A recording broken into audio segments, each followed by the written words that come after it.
اعوذ باللہ من الشیطان الرجیم پناہ مانگتا ہوں میں اللہ کی شیطان مردود سے۔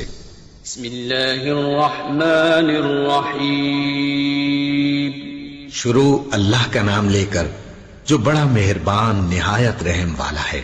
کل شاہ روم نے قریش کے قافلے میں ایک آدمی بلانے کو بھیجا، اور اس وقت یہ لوگ تجارت کے لیے ملک شام گئے ہوئے تھے، اور یہ وہ زمانہ تھا جب رسول اللہ صلی اللہ علیہ وسلم نے قریش اور ابو سفیان سے ایک وقتی عہد کیا ہوا تھا۔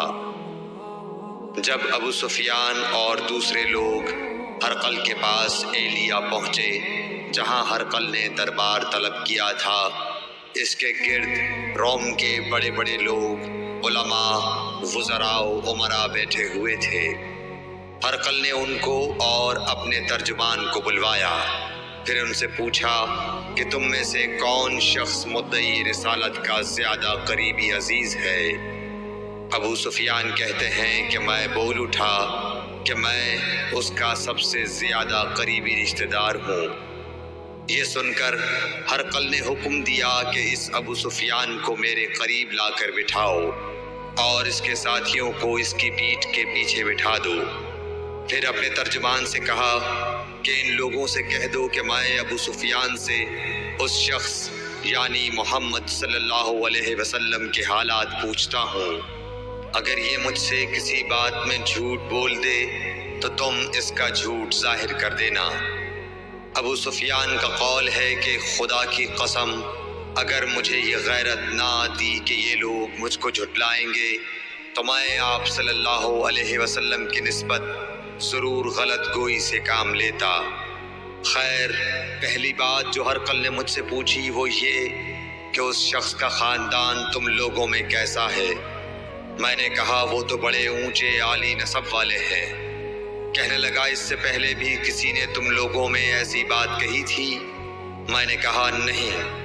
کہنے لگا اچھا اس کے بڑوں میں کوئی بادشاہ ہوا ہے؟ میں نے کہا نہیں۔ پھر اس نے کہا بڑے لوگوں نے اس کی پیروی اختیار کی ہے یا کمزوروں نے؟ میں نے کہا نہیں، کمزوروں نے۔ پھر کہنے لگا اس کے تابع دار روز بڑھتے جاتے ہیں یا کوئی ساتھی پھر بھی جاتا ہے؟ میں نے کہا نہیں۔ کہنے لگا کیا اپنے اس دعویٰ نبوت سے پہلے کبھی کسی بھی موقع پر اس نے جھوٹ بولا ہے؟ میں نے کہا نہیں، اور اب ہماری اس سے صلح کی ایک مقررہ مدت ٹھہری ہوئی ہے، معلوم نہیں وہ اس میں کیا کرنے والا ہے۔ ابو سفیان کہتے ہیں میں اس بات کے سوا اور کوئی جھوٹ اس گفتگو میں شامل نہ کر سکا۔ ہرقل نے کہا کیا تمہاری اس سے کبھی لڑائی بھی ہوئی ہے؟ ہم نے کہا کہ ہاں۔ بولا پھر تمہاری اور اس کی جنگ کا کیا حال ہوتا ہے؟ میں نے کہا لڑائی ڈول کی طرح ہے، کبھی وہ ہم سے میدان جنگ جیت لیتے ہیں اور کبھی ہم ان سے جیت لیتے ہیں۔ ہرقل نے پوچھا وہ تمہیں کس بات کا حکم دیتا ہے؟ میں نے کہا وہ کہتا ہے کہ صرف ایک اللہ ہی کی عبادت کرو، اس کا کسی کو شریک نہ بناؤ، اور اپنے باپ دادا کی شرک کی باتیں چھوڑ دو، اور ہمیں نماز پڑھنے، سچ بولنے، پرہیزگاری اور صلہ رحمی کا حکم دیتا ہے۔ یہ سب سن کر پھر ہرقل نے اپنے ترجمان سے کہا کہ ابو سفیان سے کہہ دے کہ میں نے تم سے اس کا نسب پوچھا تو تم نے کہا کہ وہ ہم سے عالی نسب ہے، اور پیغمبر اپنی قوم میں عالی نسب ہی بھیجے جایا کرتے ہیں۔ میں نے تم سے پوچھا کہ دعویٰ نبوت کی یہ بات تمہارے اندر اس سے پہلے کسی اور نے بھی کہی تھی؟ تو تم نے جواب دیا کہ نہیں۔ تب میں نے اپنے دل میں کہا کہ اگر یہ بات اس سے پہلے کسی اور نے کہی ہوتی تو میں سمجھتا کہ اس شخص نے بھی اسی بات کی تقلید کی ہے جو پہلے کہی جا چکی ہے۔ میں نے تم سے پوچھا کہ اس کے بڑوں میں کوئی بادشاہ بھی گزرا ہے؟ تو تم نے کہا کہ نہیں۔ تو میں نے دل میں کہا کہ ان کے بزرگوں میں سے کوئی بادشاہ ہوا ہوگا تو کہہ دوں گا کہ وہ شخص اس بہانے اپنے آباء و اجداد کی بادشاہت اور ان کا ملک دوبارہ حاصل کرنا چاہتا ہے۔ اور میں نے تم سے پوچھا کہ اس بات کے کہنے یعنی پیغمبری کا دعویٰ کرنے سے پہلے تم نے کبھی اس کو دروغ گوئی کا الزام لگایا ہے؟ تم نے کہا کہ نہیں۔ تو میں نے سمجھ لیا کہ جو شخص آدمیوں کے ساتھ دروغ گوئی سے بچے وہ اللہ کے بارے میں کیسے جھوٹی بات کہہ سکتا ہے؟ اور میں نے تم سے پوچھا کہ بڑے لوگ اس کے پیرو ہوتے ہیں یا کمزور آدمی؟ تم نے کہا کمزوروں نے اس کی اتباع کی ہے۔ تو دراصل یہی لوگ پیغمبروں کے متبعین ہوتے ہیں۔ اور میں نے تم سے پوچھا کہ اس کے ساتھی بڑھ رہے ہیں یا کم ہو رہے ہیں؟ تم نے کہا کہ وہ بڑھ رہے ہیں، اور ایمان کی کیفیت یہی ہوتی ہے حتیٰ کہ وہ کامل ہو جاتا ہے۔ اور میں نے تم سے پوچھا کہ آیا کوئی شخص اس کے دین سے ناخوش ہو کر مرتد بھی ہو جاتا ہے؟ تم نے کہا نہیں۔ تو ایمان کی خاصیت بھی یہی ہے، جن کے دلوں میں اس کی مسرت رچ بس جائے وہ اس سے لوٹا نہیں کرتے۔ اور میں نے تم سے پوچھا کہ آیا وہ کبھی عہد شکنی کرتے ہیں؟ تم نے کہا نہیں۔ پیغمبروں کا یہی حال ہوتا ہے، وہ عہد کی خلاف ورزی نہیں کرتے۔ اور میں نے تم سے کہا کہ وہ تم سے کس چیز کے لیے کہتے ہیں؟ تم نے کہا کہ وہ ہمیں حکم دیتے ہیں کہ اللہ کی عبادت کرو، اس کے ساتھ کسی کو شریک نہ ٹھہراؤ، اور تمہیں بتوں کی پرستش سے روکتے ہیں، سچ بولنے اور پرہیزگاری کا حکم دیتے ہیں۔ لہٰذا اگر یہ باتیں جو تم کہہ رہے ہو سچ ہیں تو ان قریب وہ اس جگہ کا مالک ہو جائے گا کہ جہاں میرے یہ دونوں پاؤں ہیں۔ مجھے معلوم تھا کہ وہ پیغمبر آنے والا ہے، مگر مجھے یہ معلوم نہیں تھا کہ وہ تمہارے اندر ہوگا۔ اگر میں جانتا کہ اس تک پہنچ سکوں گا تو اس سے ملنے کے لیے ہر تکلیف گوارا کرتا۔ اگر میں اس کے پاس ہوتا تو اس کے پاؤں دھوتا۔ ہرقل نے رسول اللہ صلی اللہ علیہ وسلم کا وہ خط منگایا جو آپ نے وحیہ کلبی رضی اللہ تعالیٰ عنہ کے ذریعے حاکم بصرہ کے پاس بھیجا تھا، اور اس نے وہ ہرقل کے پاس بھیج دیا تھا۔ پھر اس کو پڑھا تو اس میں لکھا تھا، اللہ کے نام کے ساتھ جو نہایت مہربان اور رحم والا ہے۔ اللہ کے بندے اور اس کے پیغمبر محمد صلی اللہ علیہ وسلم کی طرف سے یہ خط ہے شاہ روم کے لیے۔ اس شخص پر سلام ہو جو ہدایت کی پیروی کرے۔ اس کے بعد میں آپ کے سامنے دعوت اسلام پیش کرتا ہوں۔ اگر آپ اسلام لے آئیں گے تو دین و دنیا میں سلامتی نصیب ہوگی، اللہ آپ کو دوہرا ثواب دے گا، اور اگر آپ میری دعوت سے روگردانی کریں گے تو آپ کی رعایا کا گناہ بھی آپ ہی پر ہوگا۔ اور اے اہل کتاب، ایک ایسی بات پر آ جاؤ جو ہمارے اور تمہارے درمیان یکساں ہے، وہ یہ کہ ہم اللہ کے سوا کسی کی عبادت نہ کریں اور کسی کو اس کا شریک نہ ٹھہرائیں، اور نہ ہم میں سے کوئی کسی کو خدا کے سوا اپنا رب بنائے۔ پھر اگر وہ اہل کتاب اس کتاب سے منہ پھیر لیں تو مسلمانوں، تم ان سے کہہ دو کہ تم مانو یا نہ مانو، ہم ایک خدا کے اطاعت گزار ہیں۔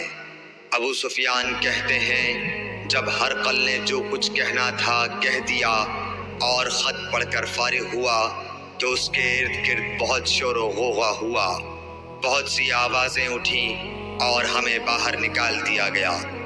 تب میں نے اپنے ساتھیوں سے کہا کہ ابو کبشہ کے بیٹے حضرت صلی اللہ علیہ وسلم کا معاملہ تو بہت بڑھ گیا۔ دیکھو تو اس سے بنی اصفر روم کا بادشاہ بھی ڈرتا ہے۔ مجھے اس وقت سے اس بات کا یقین ہو گیا کہ حضور صلی اللہ علیہ وسلم ان قریب غالب ہو کر رہیں گے، حتیٰ کہ اللہ نے مجھے مسلمان کر دیا۔ راوی کا بیان ہے کہ ابن ناطور ایلیا کا حاکم ہرقل کا مصاحب اور شام کے نصارہ کا لاٹ پادری بیان کرتا تھا کہ ہرقل جب ایلیا آیا ایک دن صبح کو پریشان اٹھا تو اس کے درباریوں نے دریافت کیا کہ آج ہم آپ کی حالت بدلی ہوئی پاتے ہیں، کیا وجہ ہے؟ ابن ناطور کا بیان ہے کہ ہرقل نجومی تھا، علم نجوم میں وہ پوری مہارت رکھتا تھا۔ اس نے اپنے ہم نشینوں کو بتایا کہ میں نے آج رات ستاروں پر نظر ڈالی تو دیکھا کہ ختنہ کرنے والوں کا بادشاہ ہمارے ملک پر غالب آ گیا ہے۔ بھلا اس زمانے میں کون لوگ ختنہ کرتے ہیں؟ انہوں نے کہا کہ یہود کے سوا کوئی ختنہ نہیں کرتا، سو ان کی وجہ سے پریشان نہ ہو۔ سلطنت کے تمام شہروں میں یہ حکم لکھ بھیجیے کہ وہاں جتنے یہودی ہوں سب قتل کر دیے جائیں۔ وہ لوگ انہی باتوں میں مشغول تھے کہ ہرقل کے پاس ایک آدمی لایا گیا جسے شاہ غسان نے بھیجا تھا۔ اس نے رسول اللہ صلی اللہ علیہ وسلم کے حالات بیان کیے۔